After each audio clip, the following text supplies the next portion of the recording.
exercice pour les genoux hyper exigeant, mais par contre, si vous suivez une progression de respect dans ce que vous êtes capable de faire, nous allons décortiquer le mouvement de la marche avec des amplitudes maximum qui vont vous permettre de reprendre de la mobilité cheville, genou, hanche.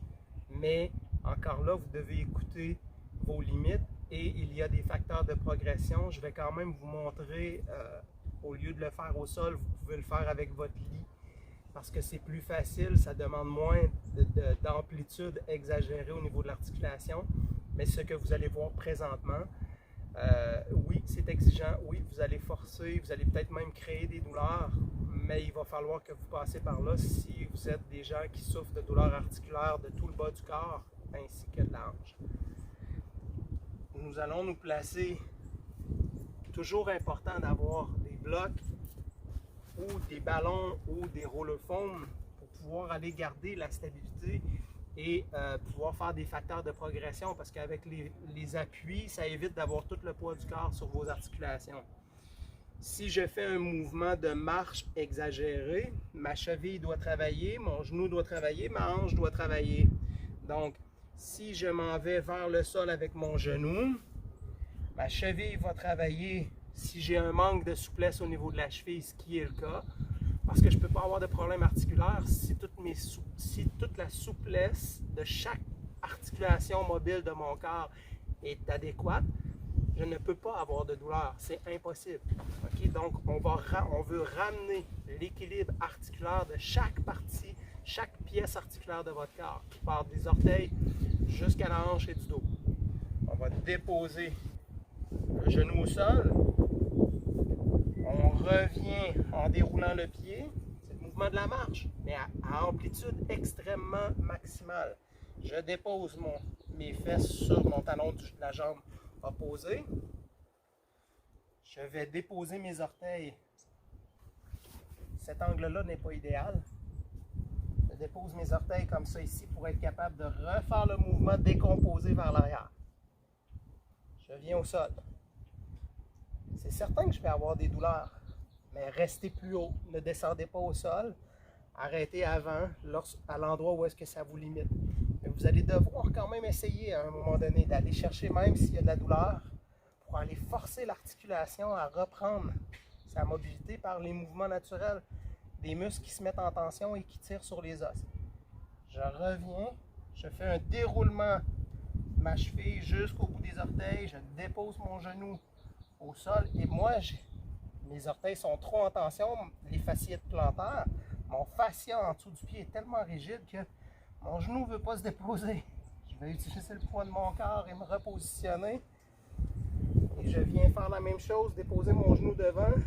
Mon amplitude de la cheville va être forcée. Et je dépose le genou au sol. Et je veux faire comme un starting de départ en sprint. Je veux quand même aller faire une extension de ma jambe derrière. Je déroule le pied derrière, dépose le genou, déroule le pied devant. Je décompose le mouvement lentement. Je contrôle mon mouvement. J'utilise mes petits blocs. Ça me permet d'éviter de mettre toute la charge sur l'articulation, de me soutenir. J'allonge la jambe rendue au bout. Je plie. Je déroule mon pied au sol ici. Je vais vers mon pied devant. Je déroule complètement toute l'articulation. Je vais rouler mon pied devant pour déposer mon genou au sol. Et je mets en extension. Et j'essaie de faire le mouvement contrôlé de façon fluide. N'oubliez pas que présentement, on travaille les chaînes musculaires associées à un côté qui est derrière, que je déroule le mouvement avec la jambe qui est ma jambe droite.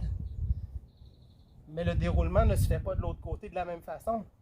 Donc, je vais devoir faire toujours les deux côtés.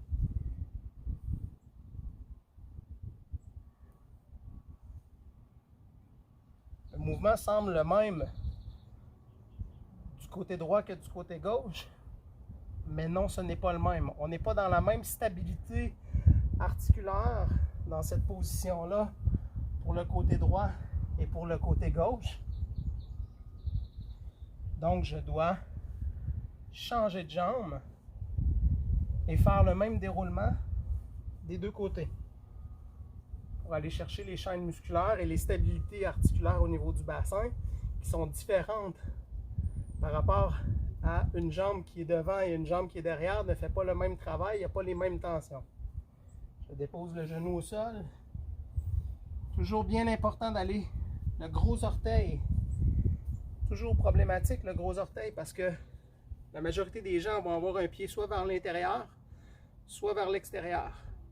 Donc le déroulement du pied ne se fait pas correctement et c'est bien important d'aller chercher la gaine et le tendon du gros orteil qui va être en maximum de flexion lorsque nous allons faire les mouvements avec le pied. Mettez bien l'emphase du poids pour sentir que ça étire du gros orteil sous le pied vers le talon.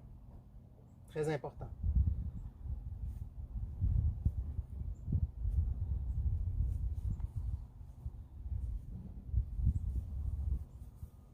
Vous allez remarquer qu'il y a un côté qui est beaucoup plus...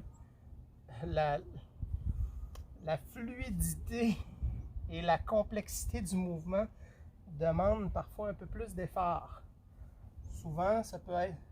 C'est le côté de la hanche qui n'est pas nécessairement en douleur, mais que l'on considère comme étant bloqué au niveau du sacrum. Le côté gauche est beaucoup plus souvent bloqué au niveau du bassin que le côté droit. Le côté droit, il est bloqué, mais avec une position du sacrum en rotation vers l'avant. Et le sacrum du côté gauche est plus souvent en rotation vers l'arrière. Ça, c'est de la mécanique. Mais c'est le fun à savoir. Parce que lorsqu'on vous parle de bassin, c'est tout le monde qui a une fixation osseuse au niveau du sacrum dans une position qui peut être complexe, mais qui ressemble toujours au même positionnement pour la majorité des gens. Mais le problème ne sera jamais nécessairement le même, mais il va toujours empêcher une bonne mobilité de l'articulation, de la charnière, bassin, bas de dos.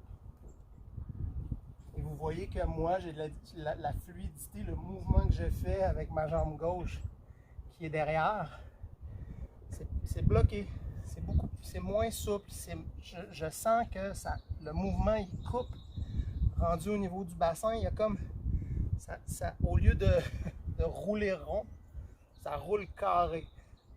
J'aime bien cette image de, au lieu d'être rond, c'est carré.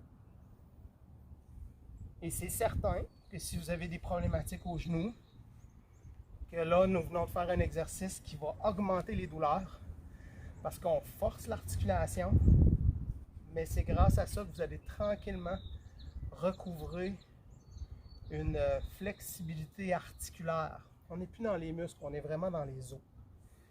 Donc ce mouvement-là, dans le respect, est bien terminé avec des étirements, du massage, de prendre soin de redonner la mobilité en faisant des rotations avec les chevilles, des flexions-extensions. Aller détendre et redonner de la souplesse par le massage parce que ça crée vraiment une augmentation des douleurs. C'est normal.